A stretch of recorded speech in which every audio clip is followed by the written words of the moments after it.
Abasomesa n'abakulira amasomero ga gavumenti mu disitulikiti ya Adjumani bawanjakidde gavumenti okubaako n'ekyekola okulongoosa ebyenjigiriza mu disitulikiti eno kuba abanoonyiboobubudamu basusse obungi ekyongedde okuttattana ebyenjigiriza. Most of these schools are integrated with these refugees.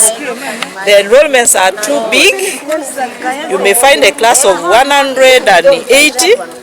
We lack teachers. Bano abeegattira mu kibiina kya Adjumani Women Head Teachers Association nga bakulembeddwa ssentebe waabwe Jane Kasive babyogeredde ku kitebe kya disitulikiti y'e Wakiso mu nteekateeka gye baliko ey'okulambula amasomero n'okusinkana abakulembeze okufuna amagezi ku ngeri gye bayinza okubbululamu ebyenjigiriza mu kitundu kyabwe. Kasive agamba nti mu kiseera kino ekibiina ekimu kibeeramu abayizi abasoba mu 180 ekikalubiriza abasomesa okukola emirimu gyabwe kuba nabo omuwendo gwabwe mutono ddala.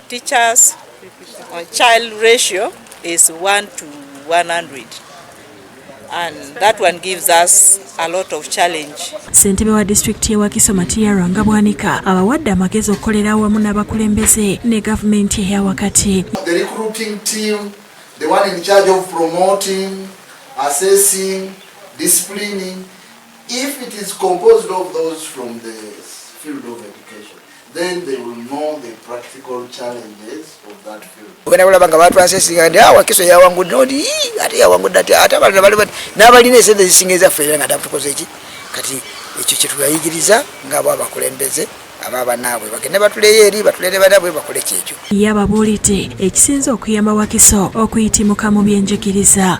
As a team, like as you've come, if your latrines collapsed, then the rest of these members will come to you. They sit in the fundraising, each one will bring 20,000. You see, at the end of the day, the association buys 5 bags of cement. That kind of cooperation is very critical and strong in the association. Abdul Muwonge yakusakidde eggulire lino.